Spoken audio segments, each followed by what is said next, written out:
Hey, everybody. Welcome back to The Collective. We have another fantastic show for you planned out today. Very excited. We got a couple of new faces as well. We got Seb returning us. Obviously, it's Monday, Days of Lavoie, but we got Jason, Shepdev coming in. We got Wiz, Matt here. I am stoked to have y'all. Now, well, I am stoked. Y'all should be too. Like the show, subscribe to the channel, hit the notification bell, do all that good stuff. Get your emails whenever we go live, which is, of course, every day. Now, if you have any thoughts, questions, comments, anything at all, by all means put them up in the comment section. We will engage those directly. We got, just like this one, Salty, Afternoon All, Winter, Chris All, as well as Chad jumped in here. Let's go, ladies. Good to see you, Chad. It's going to be a good one. We are going to be talking about fear today. But before we do that, let's do quick little intros and then we'll smash through this. So, Wiz, I'm going to put you up first. 10 to 15 seconds. Who are you? Where you come from? All that good stuff. And then we'll carry on. Give her. Oh, me first, man. Matthew Buckley, call sign Wiz, Navy, West Coast Navy Hornet guy. Flew the F-18 for about 15 years. Graduated from the Navy Fighter Weapons School. Most of you know as Top Gun. Deployed for Operation Southern Watch, Noble Eagle, Enduring Freedom on board Abraham Lincoln and Kitty Hawk. Got out, went to Wall Street. Found out that that's just absolutely miserable. And then 3 years ago started the No Fallen Heroes Foundation, a 501c3 nonprofit dedicated to ending veteran suicide through the use of psychedelic-assisted therapy. Outstanding. Jason, how about yourself? Yeah, my name's Jay. I've been running the Shepherd Development page for about 3 years now, just about performance shooting and some of the science behind officer-involved shootings, that kind of stuff. I'm not going to get too much into my resume because it doesn't quite matter to what I'm doing, and it really didn't have a lot to do with where I'm at now. So I'm just going to leave that off the table. That's where I'm at now. Outstanding. This is going to be good. And Seb, I would ask you, do you want to? No? Okay. Seb's good to go. Well, let's get into it then. Fear. This is going to be a really interesting, this is the theme for the week. So we're going to dive deep into this, and I wanted to get a really solid crew to be able to handle this. And I think everyone here has dealt with fear in especially different ways, but what is it? Well, fear is an intensely unpleasant emotion in response to perceiving or recognizing a danger or threat. Fear causes physiological changes that may produce behavioral reactions such as mounting an aggressive response or fleeing the threat. Fear in human beings may occur in response to a certain stimulus occurring in the present or in anticipation or expectation of a future threat perceived as a risk to oneself. The fear response arises from the perception of danger, leading to confrontation with or escape from / avoiding the threat, also known as the fight or flight response. And which in extreme cases of fear, horror, and terror can be a freeze response as well, and we'll probably get into all of that as we have some great experience on the panel. So, who's going to start this off? Seb, I'm coming to you first. What are your first thoughts on fear?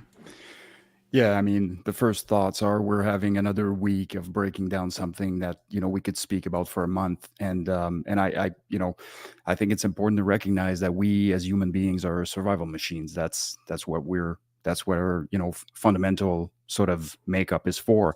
And so there's a few things that come to mind. First of all, fear-induced state can create reactions that are necessarily not sort of promoting our survival. And sometimes it can help us, but it can also enter us depending how we're reacting to it and depending how out of control it gets. And so the first things that come to mind is it's not necessarily good, it's not necessarily bad, it's just a thing, it's just there. And we need to process sort of cerebrally through it in order to stay away from the things that are going to be very destructive for us and jump on board with the things that are going to help us survive. Absolutely. Matt? Wiz? Do you prefer Matt or Wiz? Let me ask you that question first.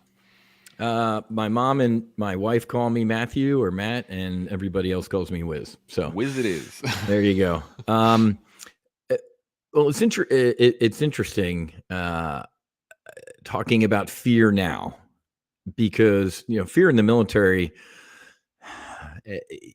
I'd be lying to you if I didn't say I was fearful during certain situations, but I'd also be lying to tell you if it couldn't impact what I was doing. So I think fear is kind of situationally dependent, right?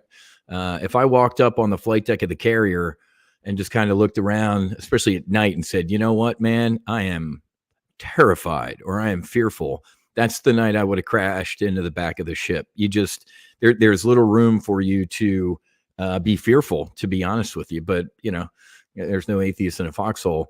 But I haven't met a professional from the military who said, won't tell you they were afraid at different times.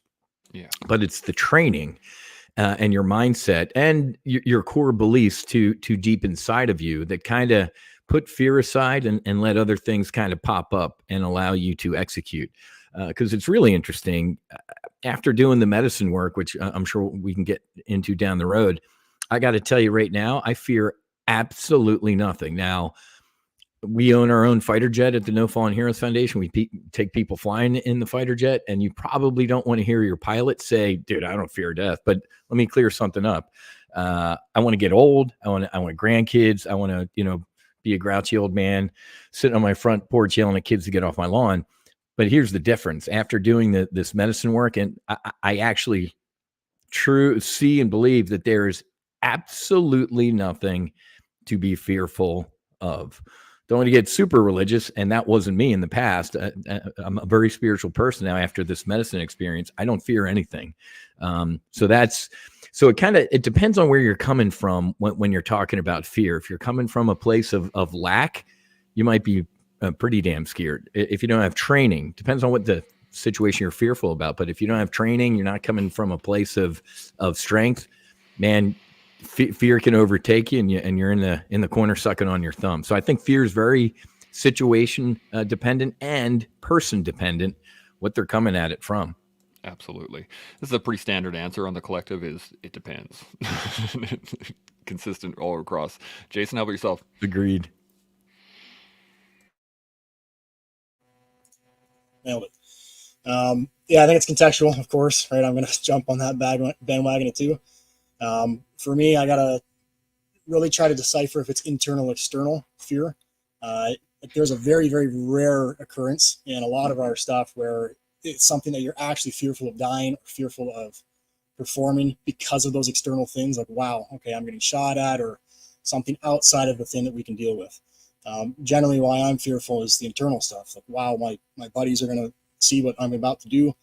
It's performance on demand thing. Are they going to think I'm stupid? Am I going to screw up here? Am I doing the right thing? All that stuff is that internal fear and that anxiety because of your performance. It's not because of what's about to happen externally. It's what's going to happen internally inside me. And that's certainly where my fear comes from. There's, again, very rare occurrences where I've actually been fearful of the whole circumstance.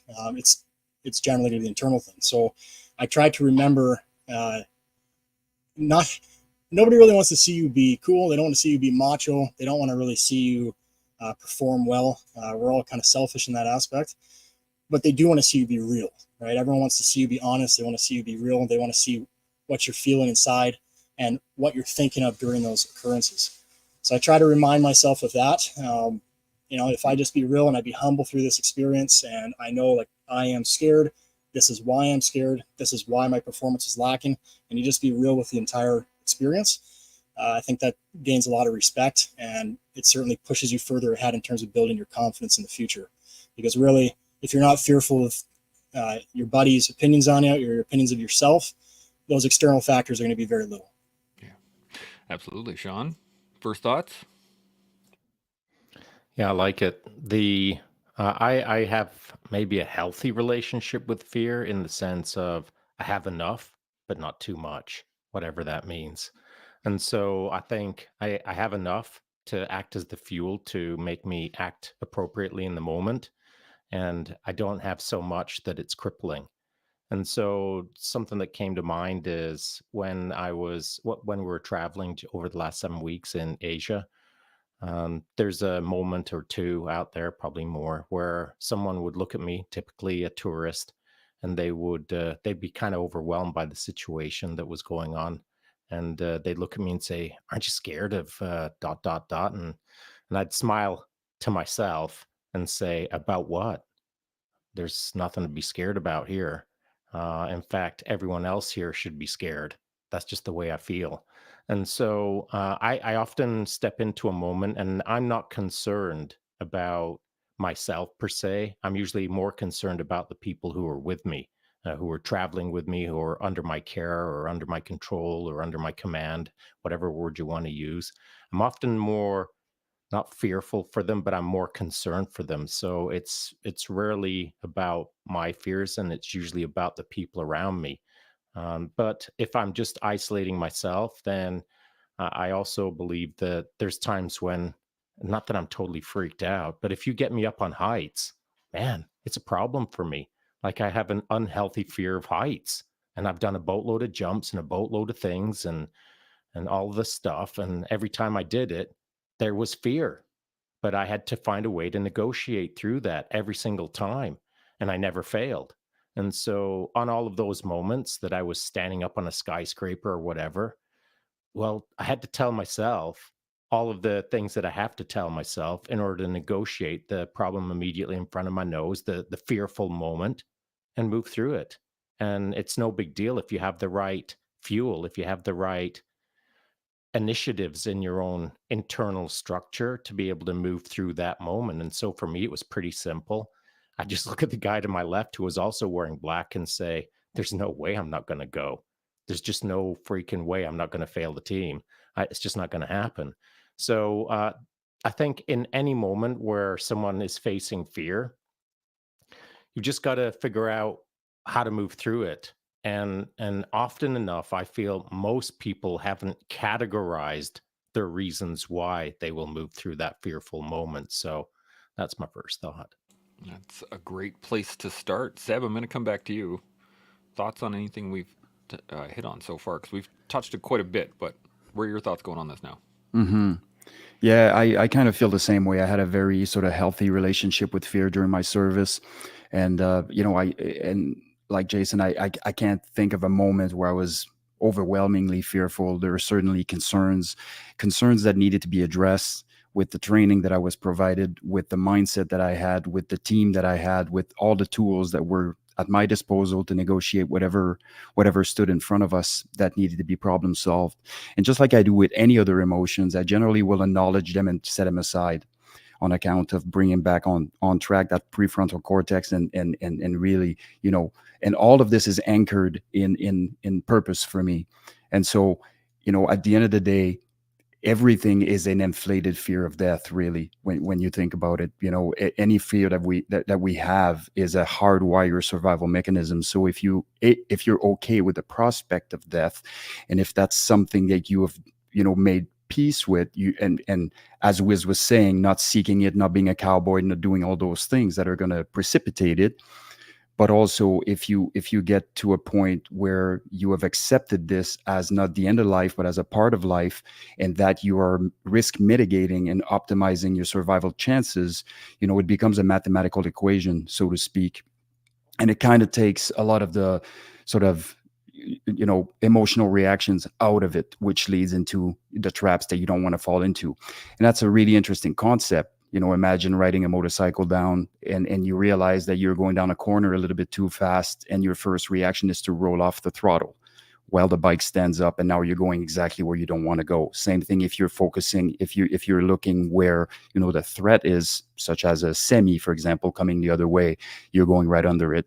So it's important to have the ability to sort of transform that and use the tools that you have. Now the question is, do you have the tools, and do you have the right tools, and is your sort of sense of purpose anchored properly? That is a great question. Wiz, I'm going to come back to you. Any additional thoughts on this? No, it's great hearing all this stuff, because I think we're all pretty much aligned. No, nothing super to add. Jason? Yeah, probably just echo on Shaun's point there of those external or internal factors. I would still say that worrying about your buddies would be internal for me, because again, I need to trust that they know what they're doing, I know what I'm doing, and leave that on them. Right? Our training is going to come in when we need it. So that's, again, the external factors would be things I cannot control, right? And I guess in that aspect, it is I can't control my buddies, but I need to trust that they're going to do their job, and they're going to protect me, and I'm going to protect them, like you're saying. That's why there's no stress in that. You look to your guy to your left, and that we're going to get the job done. Might not be the prettiest thing that we've ever done, but we'll talk about it after and we'll improve on that. Yeah. I liken this to, it's kind of humorous in the fact I want to touch on the training aspect of it, because I think this is a crucial portion of dealing with fear in general. But if you ever talk to, units or people that do something that is not what you do. So as an engineer, I'd talk to an infantry guy and I'd be like, oh yeah, so I was walking through this minefield one day, and they'd be like, what? And it's normal for me because I have the training, I have the experience, I have the time in, I've done these things. It's not really a fearful moment, but for them, it's so outside their realm. They don't have that kind of training. And I just want to get your guys' thoughts on this, touch pieces on this, and that for the average person who hasn't gone through military training or hasn't gone through any sort of tactical training or hasn't had these fear inoculations that we go through, what are some of the first steps? What are some of the pieces that led you to the point that you're at now? But also, how do we apply that to the everyday person? Like for instance, Shaun, you were saying, you're not really fearful for the people around you, but you're concerned because they're not at the same level of training or level of experience. So how do we engage those type of people so that we can bring them all up together? Seb, coming back to you. What do you think? Yeah, for me, I think the sort of the catalyst for me was martial arts, right? Like martial arts, interpersonal human aggression, as described by Dave Grossman and others as being, a very, very common fear, phobia into a certain extent. And the fear of letting yourself and others down, the fear of competing if you're engaging in a competitive setting, the fear of having somebody that's trained specifically to come after you, and the fear that you're going to embarrass yourself or that you're going to get hurt or whatever the case may be. So for me as a youth, martial arts was probably the catalyst to starting to understand how empowering facing those very fears is. Absolutely.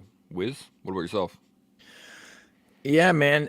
Common themes just throughout all this stuff. I think you need to, if you are fearful of something or you are experiencing quote fear, you need to recognize. First thing you need to do is have some situational awareness and ask, what am I fearful of? A lot of us in this room, it was fear of death. But if there's civilian folks listening to this, when I left the military and went to Wall Street, I remember a couple times somebody would kick my office door open, like, "Oh my God, Wiz, blah blah," and before they'd even tell me what was wrong, I'm like, "Is anybody dead?" And they look at me and they're like, "What?" I'm like, "Is anybody dead?" And they're like, "Oh God, no." I'm like, "Then calm down. Whatever else you're about to tell me is not that bad, right?" So you really have to dig in and look in the mirror and go, what am I fearful of? A lot of folks right here were dealing with death, right? So there's different kinds of fear. So what am I actually fearful of? Am I scared to get on stage today to give a presentation to my work colleagues about this upcoming product launch? It's a different type of fear, right? But to Seb's point, if there is incredible power leaning into that fear, and as I alluded to or said earlier, if you are an operator, an aviator, or somebody wearing a uniform, veteran or a first responder, and you lean into that fear, you'd be surprised at how, first of all, you can power through it, and the strength that is on the other side. If you have, and again, I hate talking like this, quote, no fear, but if you do have faith that, hey man, even if I mort, things are going to be okay for me, then fear kind of subsides. But and I talk about this a lot with the No Fallen Heroes Foundation. Trauma is trauma, right? In the military, we do a pretty harsh job of trauma grading, right? Like, well, I didn't see my buddy's head blown off, so my trauma is insignificant. So I'm not trying to quote minimize fear or grade fear. If you're scared of something or you're fearful of something, you're scared of something or feel for something. But listening to these other brave guys talk about it, clearly, and I'll speak for me, I'm not the sharpest tool in the shed. So if I can power through some of the things that I'm fearful on, You, if you're listening to this or watching this, you have survived every one of your worst days. So go back to one of those worst days when you were really fearful or you thought things were that was it. You powered through it. We have a saying in the military, the only way through it is through it. So buckle up, Buttercup. If curl up in a ball and suck on your thumb, that ain't going to work. So whatever you're fearful of, see what the root cause of that is. Why am I fearful? And I think that should be able to help you power through it. Absolutely. Jay, what are you thinking? Yeah, there's levels to everything. Building the composure, obviously, in that leveling system. For instance, I hate public speaking. I didn't want to come on this podcast. It's out of my comfort zone for sure, and I'm fearful of it. Put me in a different circumstance where I'm running a range with, say 20 guys or something. That's not stressful to me. That's in my comfort zone. I'm confident in that space, and I'm willing to do it. And that's not the reason why I was delaying this podcast, but I'm fearful of that for sure. And when I go back to Seb's point of martial arts, at one point sparring was a scary situation, and then hard sparring was a scary situation. And then I got in a couple of amateur fights, and that was scary. And then the next amateur fight was a little bit less scary, but it's still reaching that like high threshold of discomfort, right? And that would be one of those circumstances where, what am I fearful of? Am I fearful of getting knocked out? No. Am I fearful of getting choked out? No, not at all. Those have both happened already. But now I'm on a stage now in front of all my family and friends, hundreds of people. Now this is fearful, and that's because of me. I don't want my ego hurt in front of people. I don't want to lose. I don't want to be a failure. I don't want to upset all my family and friends. So there's the levels to that, and that's something that I need to deal with. Like the external factors I work on in terms of my training, I get up there, I'm the most prepared I can ever be, and I get in there and fight. And you're not having fear of the loss in terms of the pain of the fight or anything like that. It's the fear of failure for me a lot of the times. And that's something that I need to control internally in terms of, again, no one wants you to be cool. No one wants you to fake it. They want you to be real with it. And that's what I always try to remind myself with. I'm just going to be honest with this. That's why I try to keep my videos on the ShepDev stuff realistic. I try to kind of pull the curtain back there to show, hey, like, I miss all the time. I suck. I'm not the best shooter. I'm not the fastest shooter, but I'm working on it, right? And this is what that work looks like. Yeah, absolutely. Shaun, thoughts on this? Yeah, I like this, and here's why. Because I'm just listening to a bunch of competent guys. They're competent for a reason, because they've faced a lot of fears, and they continue to do so. And so as ShepDev was talking, I was curious. The first word that came out of his mouth, I was wondering, I wonder if he's going to talk about the fear of public speaking or the fear of being on the podcast for the first time, the fear of a live chat. It's no joke coming on this show live.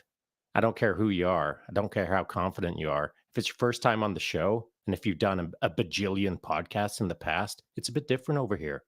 And so that difference is enough to not maybe strike up a pile of fear, but it's different enough that it's a bit uncomfortable. And uncomfortable can lead to fear, but it depends on how you sit in the middle ground, that nebulous zone of, whoa, this is scary, or man, I'm really uncomfortable. I'm going to figure this thing out right now.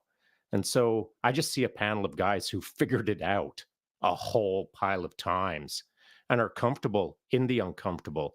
And for me, that's what life is all about, normalizing the abnormal. That was a saying, literally, in the teams, normalize the abnormal. And so if you've done that enough, and this panel has, then you can figure out a way always in the moment to move through the tiny fear or the massive fear. The fear is an emotional response, of course, but for hard chargers or for, again, this panel who has leaned into a boatload of stuff, they have faced fear enough that they've learned how to manage it, how to shape it, how to use it. And so that's a wild delta or wild difference between the panel and we'll say, the average person. And so to the question now, how can the average person start moving in a similar trajectory where even if they are freaking out behind a microphone, they're, holding their space and they're being cool as a cucumber, at least externally. And so how can they get to that point? Well, it requires tying on a white belt in freaking anything. The first day on the show is tying on a white belt. The first day you pick up a pistol is tying on a white belt. The first time you get behind a Hornet is tying on a white belt.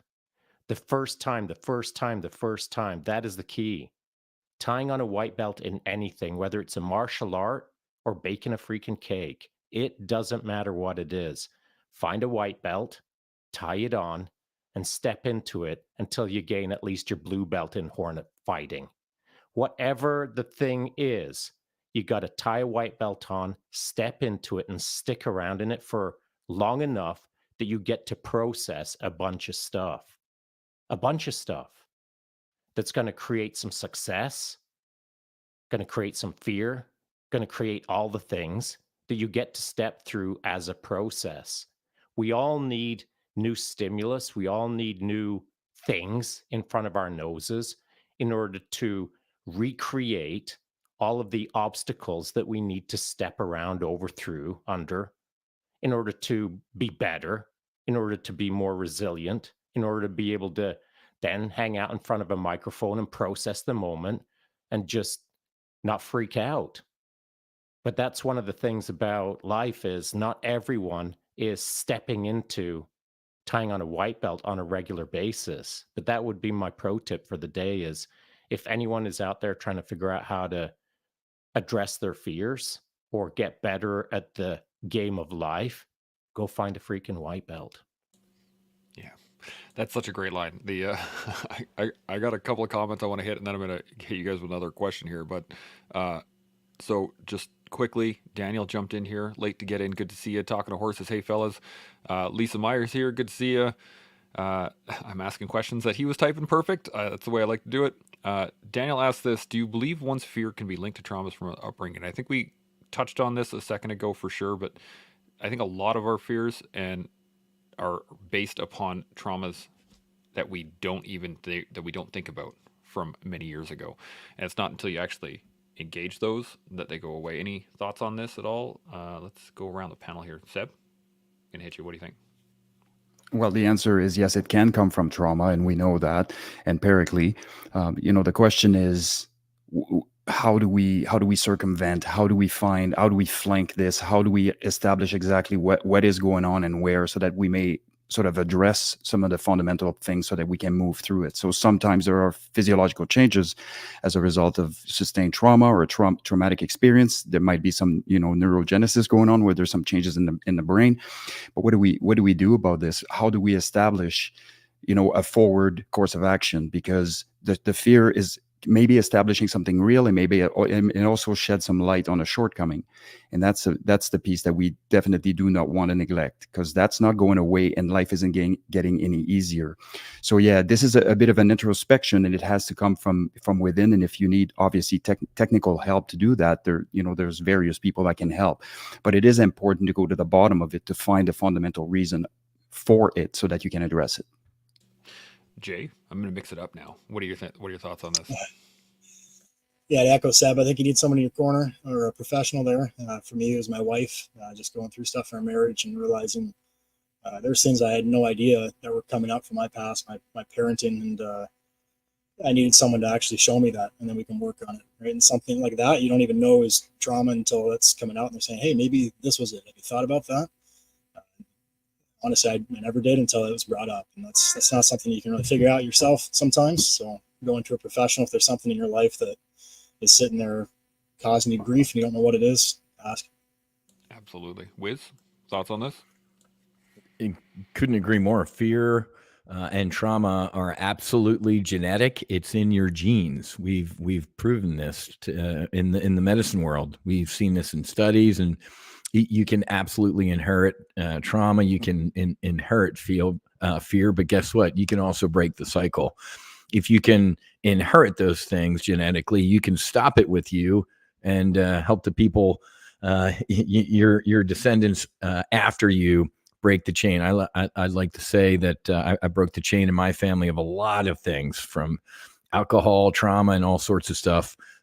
So yeah, it absolutely linked, but it is fixable, and it can end with you.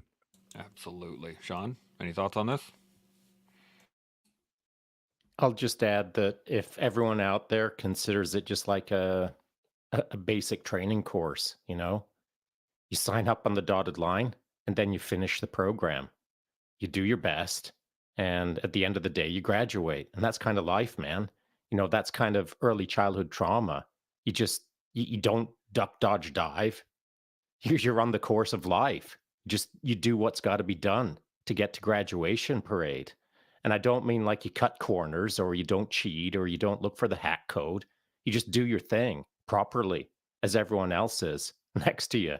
And at the end of the day, you're doing a salute with your shiny boots and you pass. And that is life. And everyone's done it.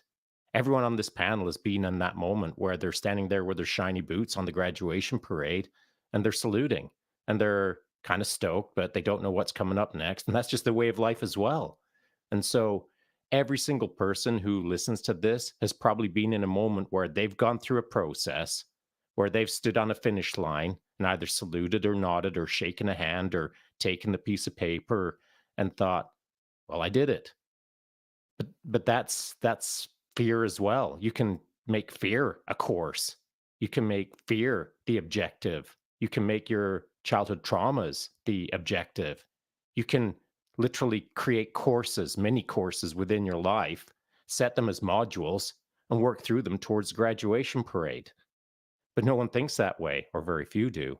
And so we've all got it in us to deal with anything we want to deal with. But first, we've got to establish what we're going to smash, what we're going to address and graduate from. And, now there'll be naysayers who will think or say in their heads, yeah, but I'll never graduate that program. Yeah, well, guess what? You're not even off the start line yet if you've got that mindset. So give it a try. Try basic training on some trauma. Even if you get 3 days in, well, congratulations, you're 3 days further into it. And so I do believe that life could be modularized in little ways, that all of these subjects could be addressed with some intention by making it important enough that you're going to proceed forward with enough velocity, with enough intention, with enough why within you that you're going to get to that graduation parade.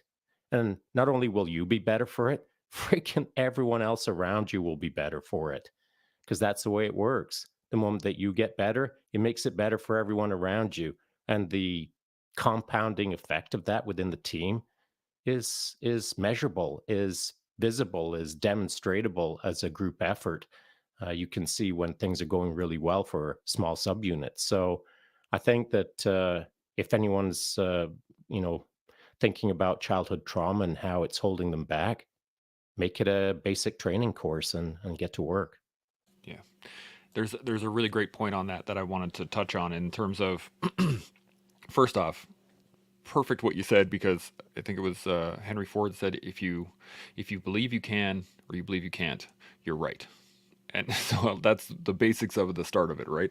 But the point that I was going to touch on was at a basic training level, you have DS, you have directing staff, right? If you want to get into dealing with your traumas, but you don't know where to start, you don't know how to break your life down, you don't know how to create those modules, you don't know where to go, there's staff. There are people out there that are specifically, that's their entire job. And what that does is it gives you a third-party perspective. So what I want to ask you guys is, how do we utilize that perspective? I mean, yes, the panel here has all had a lot of experience. We've had a lot of different perspectives. We've had the ability to take what we've done in life and apply it to other things and how to do all that. But there are many people out there that have never experienced the levels of fear or the levels of not just fear, but completion, right? Have gone through the basic training, done the parade, done the handshake, done the whole thing, and have never experienced that. So they don't have the perspective. And I'm wondering, from your guys' point of view, how do people develop that? Where would they go to develop that perspective? Or perhaps the other side of the question is, how do they find the perspective within themselves to move forward? And I'm going to completely mix it up. Wiz, you're up first. What do you think? A couple things. So if you aren't going to experience any fear that the guys on this podcast have experienced, you should get on your knees and thank God that you don't have to, right? So that's pretty damn cool. I hope that you never have to experience any of the fear. that we've seen. And God willing, well, there's another famous quote, right? Only the dead have seen the end of war. I was about to say it would be awesome if guys like us and gals who are on the front lines don't have to live and talk and have a conversation about fear. But you're right. The average normal civilian not having to experience what we have to experience, it is a blessing. But a couple things. I'll go back to where's that fear coming from? Now, 5 years ago, if I thought I'd be on a podcast talking about meditation, for example, or hot yoga or breath work or anything like that. I know a lot of you all, the operators, do the box breathing and stuff like that. There are physiological ways to deal with fear, right? When I wake up in the morning, the first thing I do is not pick up my cell phone. First thing I do, I go wash my face, brush my teeth. I get back in bed and I knock out 20 minutes. 5 years ago, I couldn't even, my mind wouldn't stay still for 5 seconds, right? So if you can get as centered, and again, 5 years ago, I would have stolen my own lunch money and give me a wedgie if I ever used that type of word, right? That's not even me. Well, it is me today because I have used some of these things as fear gets going. You can always stop and take time and take a deep breath. Buddha or somebody a hell of a lot smarter than me said, what? If you're fearful, you're living in the past. If you're anxious, you're living in the future. There's only right now. And unless you are getting shot at or you are low on fuel trying to land aboard the boat at night on a pitching deck, it's a little bit less than that. So there are tools and techniques from breathing to breath work to everything we've mapped out here to help normal folks, because clearly I clearly am not normal, to help normal folks navigate through the fear process. Absolutely. Jay, what are you thinking? I would say you need to filter whatever fear you're experiencing through likely one of the hardest things you've done, right? And objectively say, is this fear based on something and can I overcome it? I try to look back on the hardest things I've done and say, all right, is this something that I can get through? And is this even coming close to the things I've done in the past, right? Is this something that I need to come on my radar and say, I need to really stress about this? Do I need to be fearful of it? And if someone can't filter their experiences through something objectively difficult that they've done, or even subjectively difficult to a point where they're reaching a 10 out of 10, and they can filter their next experience through that to say, hey, I'm tough. I can do this. I've got the mental fortitude to not quit and make this happen. I think it's helpful to have something like that. And for me, I read Tom Shay's book, Unbreakable, probably 5-6 years ago. When I was preparing for selection, I looked at his 24-hour walk challenge, which seems very simple. In his book, he said he tried it twice before he was able to make it happen. And that's a Navy SEAL. He's obviously gone through BUDS, and that's one of the objectively the hardest things a person can do in life. And he quit on that twice. I'm like, okay, it's got to be hard then. And I went out there to do that. It ended up being, so to preface this, it's a 24-hour walk. All you have to do is just continue moving for 24 hours. You can stop for a maximum of 10 minutes at a time to use the washroom or to get food, whatever that is, change your socks. And so I set out at 6 a.m. and put on self-sustain, had water, food in my backpack, weighed about 40 pounds. And I was going to walk out as far as I could in 12 hours and then walk back in 12 hours. And every hour I wanted to do 42 push-ups to put 1,000 at the end of it, because I thought, okay, we'll try to put a little difficulty modifier in this. I'm not going to listen to music. I'm not going to have any money or my phone, anything with me. I'm just going to send it. And that was devastatingly hard. That's by far one of the hardest things I've ever done. That completely overshadowed selection by far. There's nothing, any single stand or any single selection thing never reached 24 hours. Obviously the full experience of it was difficult, but there was nothing there where you couldn't say, all right, this is probably going to be done in the next 4 or 5 hours. I can get through this. I can get through 5 hours of difficult things. I reached, I think it was hour 15, I believe. And I got down to do my push-ups, and this is after taking a crap on the side of the path. It's pitch black. I'm the only one out there walking down this dirt path in the middle of the night. And I get up to do my push-ups, and getting graphic here, my butt hair is ripped because they were just completely chafed. I'm like, wow. And then I fell over. So I'm laying down in the middle of the path. I have 9 hours left to go. And I'm thinking, what in life do you have 9 hours of a physical activity left in? Like the hardest workout you've ever done, can you say it and look at it and say, all right, I got 9 hours left? Oof, right?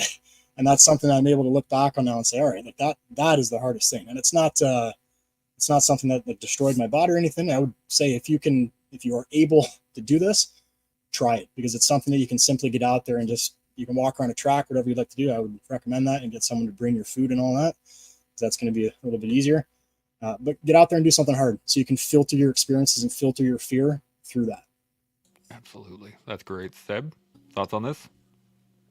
I'm getting some visuals here that I wish I didn't have. You and everybody else. Now I got to go wash my eyeballs.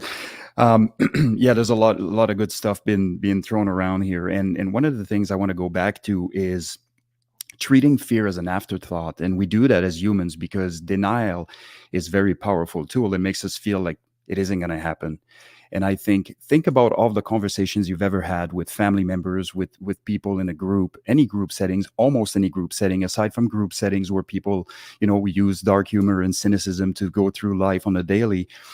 I think what you'll find is that very, very rarely, unless somebody recently passed or somebody is struggling with cancer, you will never have a conversation on death in a family meeting. Like nobody will start initiating that. And if somebody does, somebody else will divert from it, at the earliest opportunity, and they will stop, because it's a very uncomfortable conversation to have. If you again, to use my analogy in the airplane, I call it the airplane lecture syndrome, where everybody's listening to the flight attendant until they start their safety briefing.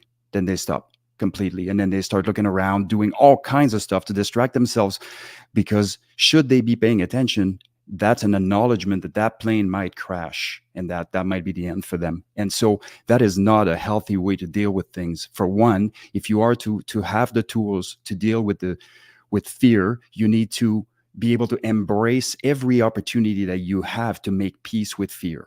You can't just completely disregard fear in all aspects of your life and put your head in the sand and all of a sudden expect to do the right thing when it comes in hard and you are overwhelmed. It's too late.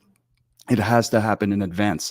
It's kind of like mental wellness. It has to be addressed preemptively, not reactively. Yes, reactively is going to come anyways, but preemptively is where people fail. They don't take the proper measures and mechanisms. They don't implement the right mechanisms to have the proper sort of, hardwired course reaction when things happen. And so, everything is an opportunity to embrace fear, and everything is an opportunity to do it in a incremental way where you're not necessarily super overwhelmed, which is the best way to do it. Now, something I want to speak about is a little bit of what sort of Wiz was talking about earlier. And I've heard veterans and psychologists say that a lot, and I totally agree with it. I want to bring a bit of nuance to the all trauma is trauma, because it's absolutely important. And from the perspective of not self-deprecating. So if something has caused you trauma, it's important to understand that your trauma, what is causing you trauma at your level right now, is what's relevant, what the other people have gone through and everything. So invalidating perspective are not mutually exclusive. So I think that's important to understand this. I can gain perspective. So I'll give you an example of this. When I was in Toronto with my leg injury, on the verge of not coming back, there was a Marines coming back to base with, 4 limbs amputated, and now he was a torso effectively. And so when I'm looking at my own situation, there's no invalidation going on there, but I'm very aware that this could have been a lot worse, because there are certain things that would be a lot more challenging. And also, it allows me to have a look at that person and take some inspiration out of how they're reacting to that adversity, and to say to myself, look at this. If somebody has the internal fortitude to address something with that kind of mindset, so can I. It's not about invalidating, but that perspective. If you start thinking that every time you seek perspective, you're invalidating your own emotions, I got some real bad news for you. That is not going to work out. And so those two things are different. Okay. And it's important to realize that hope isn't a plan at all when it comes to fear management.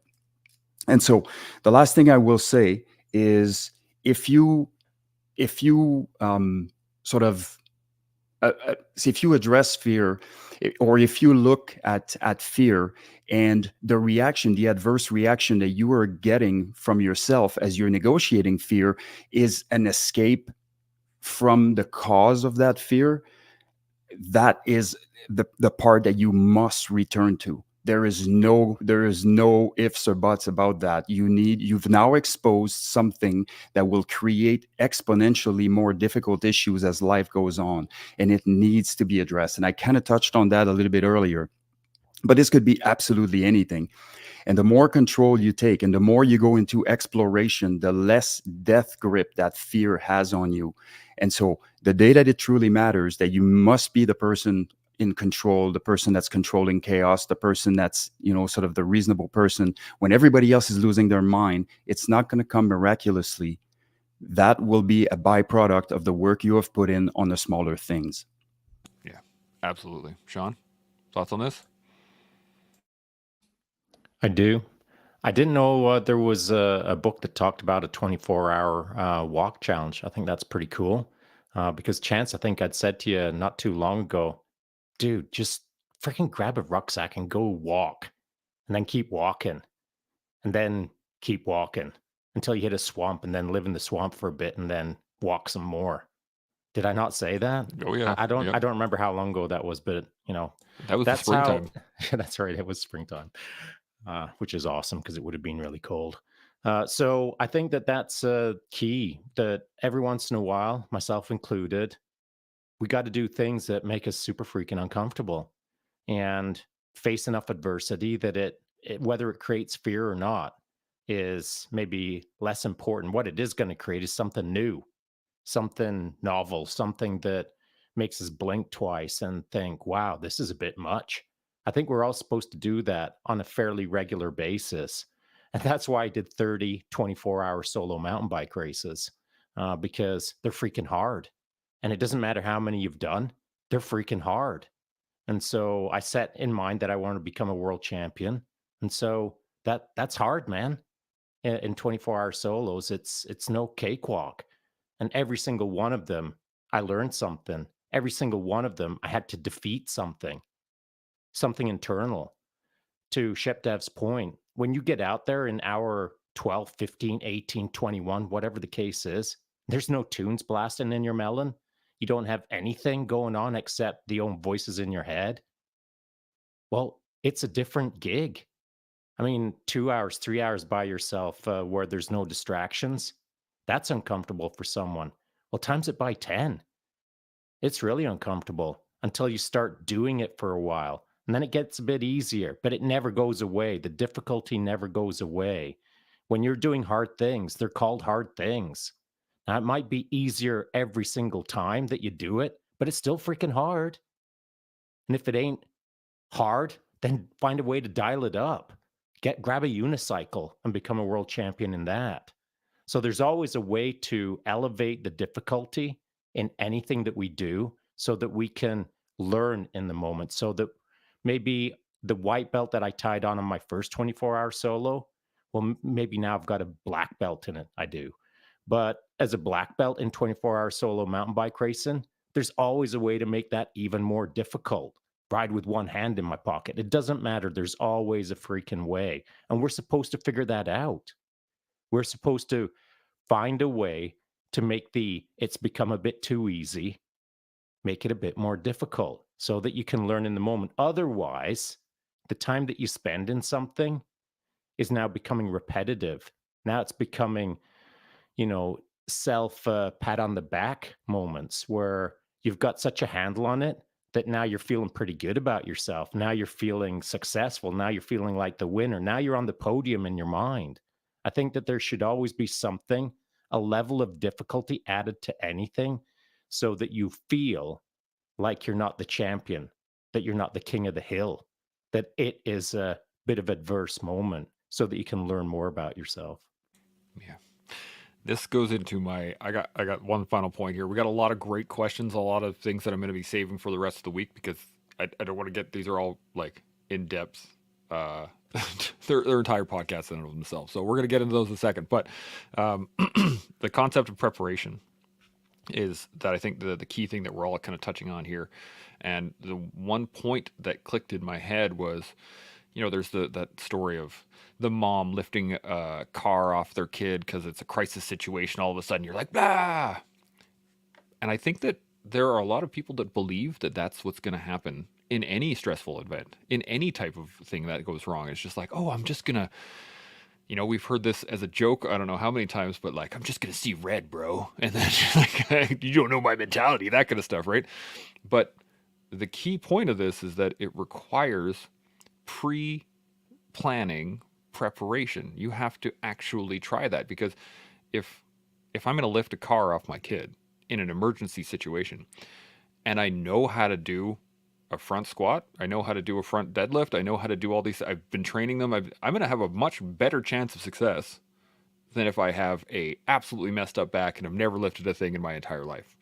Or, my belly's so big that I can't even grab the underside of the car, that kind of stuff. So I want to get your guys' thoughts on preparing for fear, because I think this is a key point that kind of gets glossed over a little bit. Seb touched on it, but I want to get your guys' thoughts. So let's start with Jay. What do you think on preparing for fear? You muted yourself. You're still muted. Dun, dun, dun. I've got to press the right buttons. There we go.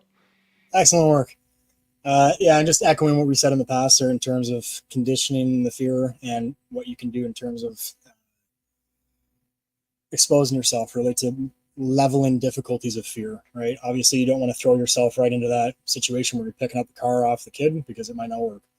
But leveling up to that is obviously important. And that's something I get questions all the time in terms of competitive shooting versus tactical shooting and what to prepare for and how they kind of cross breed. And for some reason in the tactical community, guys think that they're just going to show up and shoot a sub 2 second build drill because they're SWAT guys or JTF, whatever it is. That doesn't just come out of nowhere, right? And I would take, if you take those two guys, a competitive shooter and a tactical guy, and you bring them out to the range, that competitive shooter is going to crush them on the range every time, but they're not going to win in the shoot house, right? So you're still not going to take them to kick the door with you. But when we need to know how to actually shoot, we need to silo that skill and go over there and learn from them, right? And that's how you're going to compose yourself in those circumstances, because okay, I can shoot a sub 2 second build drill. I've done that, hundreds and hundreds of times. So when it comes to it, we've exposed ourselves to that skill set, and we can do it under fear. I was helping a guy train for a selection process last year, and we got down to some push-ups, and he stopped what I thought was a little bit too short and gave me that stupid line of, well, when we come to it on selection, I'm going to be like, adrenaline's just going to be kicking through the roof and I'll be able to pump out some more. That's not how it works, man. Right? We need to prepare ourselves for that. If you can't do this, and this is one of the arguments we hear all the time, is I'd like to see you do that after, you're 24 hours out there in the rain and the sand and not eating, or after, any of the above things. Okay, but if you can't do it when you're not rained on and hungry and tired, it's not going to appear out of thin air. So you need to expose yourself to those things and get out there and do it. Yeah, absolutely. Wiz, how about yourself? You fight like you train, and you train like you fight, period.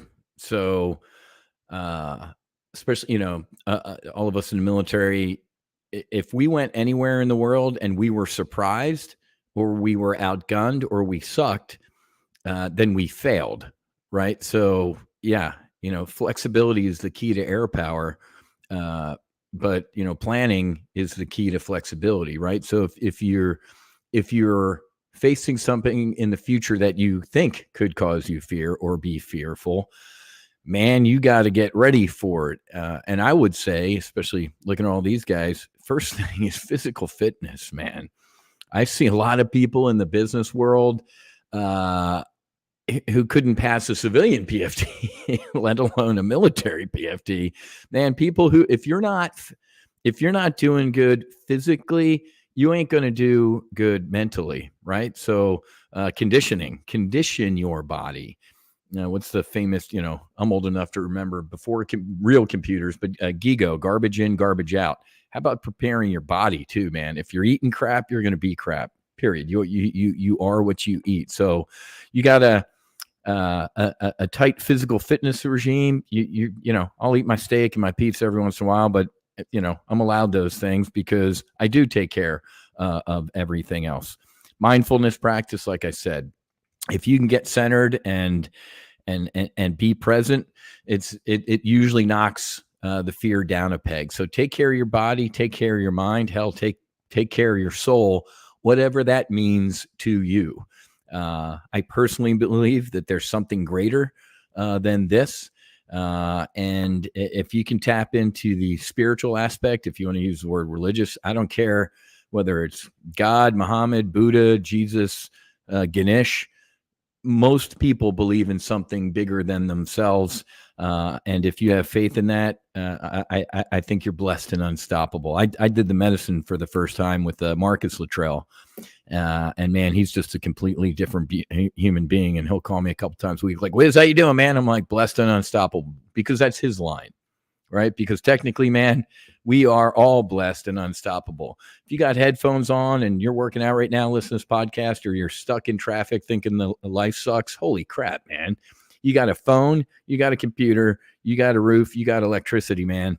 Like I said, on the trading firm in Chicago, when they bust in like, oh my God, something happened. I'm like, is anybody dead? So if you're listening to this, man, you are blessed and unstoppable. So pre-flight preparation can help you navigate that fear, or at least take it down a couple pegs. If you don't do any of the things that I just rambled through, I guarantee it's going to suck a little bit more. Absolutely. Seb, thoughts on this?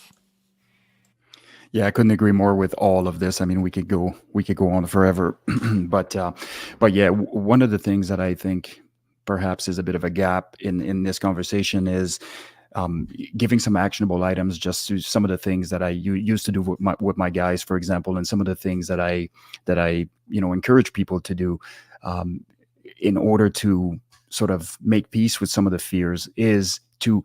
Visualization is a well-known concept. The subconscious mind doesn't make the difference between reality and fiction in a lot of ways. And so when we're capable of negotiating something within the confines of our own minds, oftentimes it adds to our toolbox to do it really. But one of the things that's often disregarded is we do it one-dimensionally. So we're going to, if I'm preparing for a jiu-jitsu tournament, for example, okay, I'm going to visualize myself winning on the podium and all of those things, which is counterproductive. That is not where the struggle is going to be. The struggle is going to be, what do I feel like doing when my forearms are pumped, fully lactic loaded, the hormones are flowing, and I'm fighting a beast? How is that going to feel? And how am I going to react to that fear? Am I going to inject other additional hormones like epinephrine and adrenaline in there to make things worse? Or am I going to be able to say this is a temporary state of affairs and things are going to get better? And so it's important to do it with absolutely all of your senses. So if you are visualizing something that scares you, losing your kids or going, and those are things that you must be ready to face. There is no other way about it. People, if I lose a kid, I'm completely done. Well, you got another two, and you have other family members that rely on you. And so you cannot be done. You're going to have to negotiate that. Putting your head in the sand and not thinking about it isn't going to work out the way you think it is. And so having the ability, without becoming paranoid, to kind of going through the motion and induce that fear within you in a measurable amount, and essentially visualize your reaction, your proceeding through this event in whatever way is favorable to a favorable outcome. Do it. But what are the smells? What is the taste? What is the visuals? What are the sounds? If we're talking about performance related event, a sports performance or otherwise, all of those things have to be done at a very visceral level. And you need to focus on the pieces that you will experience the most hardship in and what your expected preferable reaction should be. I want to jump in real quick on the end of that, man. Couldn't say it more beautifully. You all have probably seen the junior varsity team, the Air Force Thunderbirds, right? You ever seen the Blue Angels, the varsity team? These guys and gals fly a Coke can distance apart from each other, man. I mean, it doesn't get any more closer and terrifying. I went to fly with them one time. I jumped in the back seat of the slot. They chair fly every flight. Right? It's funny to watch a little bit, but it's deadly serious. The boss, the flight lead, he goes through the entire air show, and those guys close their eyes and they move their hands, smoke on, all at the same time. They actually fly that mission before they even get in the jet, just like you all would, whether the IED alley or whatever it is, man, you do it before you do it. All right. And we all know the concept of a red team, but I remember going to Wall Street and introducing this concept to them, like, hey, great business plan you guys came up with. Who red teamed it? What are you talking about? We just planned it for an hour. We're going to go do it. Did you bring anybody in here to play the role of the enemy and rip it to shreds? No. Well, then guess who's going to rip to shreds? Our competition, the enemy. So the more, to Seb's point, man, it was beautiful. We chair fly this stuff before we go in there. Who is it? Mike Tyson says, everybody's got a plan until they get punched in the face. Well, at least have a plan. So if you come up with a plan that says, Mike Tyson punched me in the face, then I'm going to do this. At least you had a plan. A plan is something to deviate from. But I guarantee you your fear is going to be ratcheted up a little bit if you don't do any of these things that we talked about. And then we all got a little bit of gray hairs here because of what we've gone through. But I guarantee you there'd be a lot more if we didn't plan for the fears. Yeah. No plan survives first contact, right? That's the whole key. Shaun, thoughts on this? I do. So I'm looking at ShepDev and I'm looking at Wiz, and the way that they run their lives are maybe just a touch different, but it's still science-based.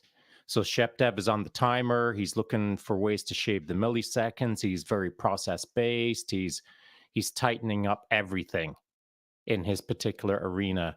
Wiz, on the other hand, I'm sure is doing the exact same thing. However, he's doing it through the medium of psychedelics to some degree. Now, I'm not saying he's dropping psychedelics every freaking day. Maybe he is. Maybe he's microdosing, I'm just saying that he's coming at it from a different vector, a different science modality. There is science to psychedelics. In fact, we've done 2 full podcasts on psychedelics. And so from psychedelics to shot timers, there's always a proxy that we can use as we'll call it a tool to find a way to tighten up our life, to improve our life, to address fears or emotions or the good, the bad, the ugly. There are things out there that anyone, no matter how they're wired, can use as a lever, as a scalpel, as a tool to improve their life.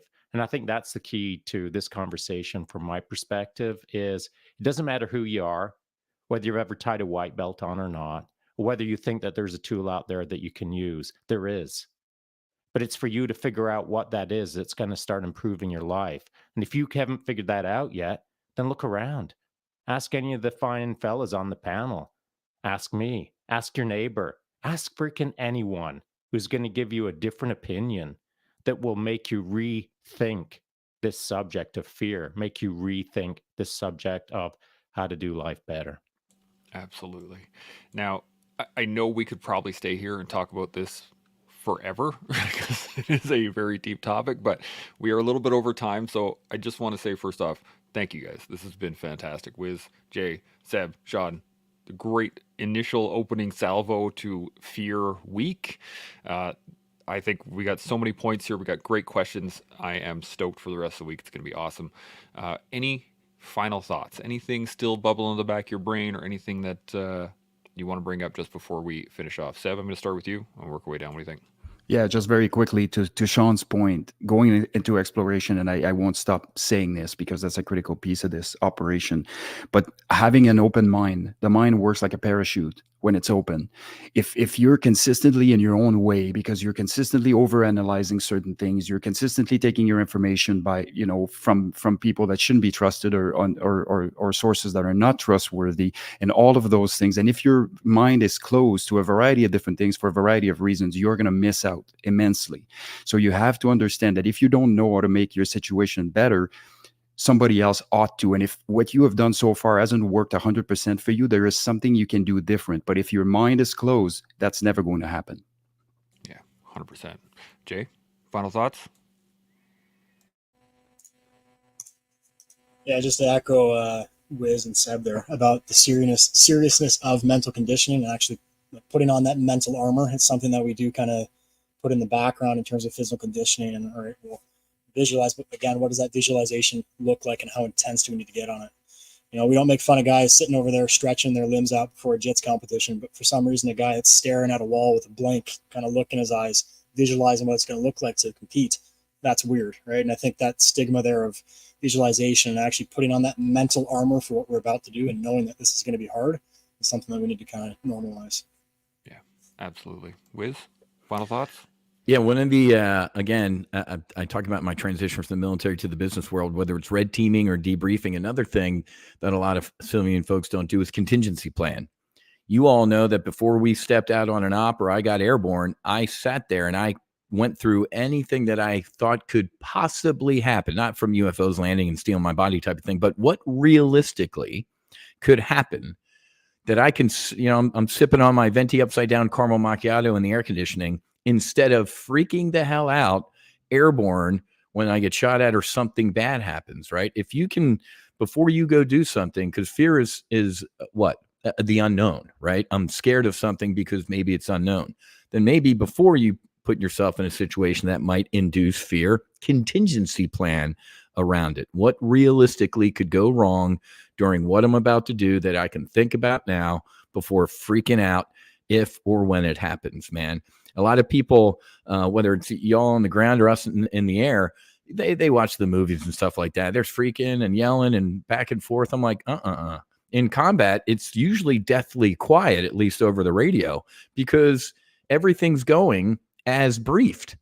The only time we jump on the radio and start freaking out is what?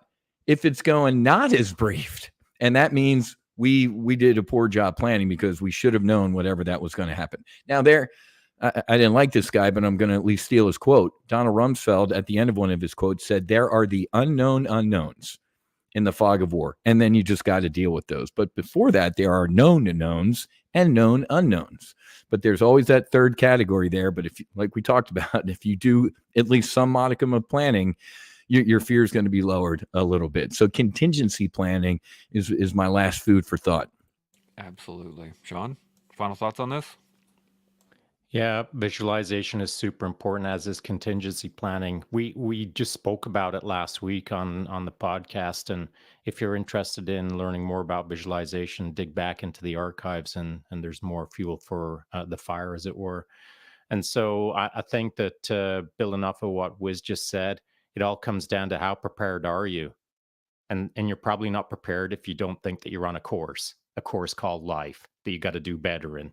And so tie on a white belt called life, go smash it towards the graduation ceremony where you can stand at the end and salute with your shiny boots. You got to get prepared for the game that you're in. It never stops. Every single day is visualization. Every single day is contingency planning. Every single day is if this, then that. That's the way it is. If you're in a good game where you're striving for top candidate, we'll call it, well, get in the game hard. And there's nothing stopping anyone from doing that. Absolutely. I don't have much to add. I got one quick little story, and it'll kind of illuminate what we're talking about a little bit. But I had a conversation with my granddad, who was a World War II engineer veteran. He spent 70 plus years, never talked a word about the war, never talked anything about what he did. He struggled with issues throughout his whole life. And him and I had a conversation when I got back from Afghanistan. And after that conversation, I thought to myself, I am never going to be that man. I'm just not gonna let that happen. Was that scary? Yes, because that meant that I had to be as open and vocal as I possibly could about all my experiences. And it freaked me out in that moment because I knew that was going to be tough. But I still did it. I still went to see a doctor. I still went to see a psychologist. I fought every stigma that I had in my own head, and I just kept going because I wanted to be better than what I saw from other people. And I think that fear portion of it it's a massive challenge. But one of the key points that illuminated all this stuff was last year at Operation Pegasus Jump. I was stepping out of a plane, a perfectly good airplane with a piece of cloth on my back attached by strings. And I stepped off of a perfectly good plane, holding on with just my knuckles, and letting go was probably the hardest thing I've ever done. But it was absolutely amazing. And it set the tone for everything that I've done since then, because sometimes you gotta let go. You gotta see what happens, and then giver from there. So as we all learn about fear, as we all build upon our own perspective, we can grow into the people that we're meant to be. And you can do that with us here on The Collective. We'll see you all tomorrow. Gmo. Jimo.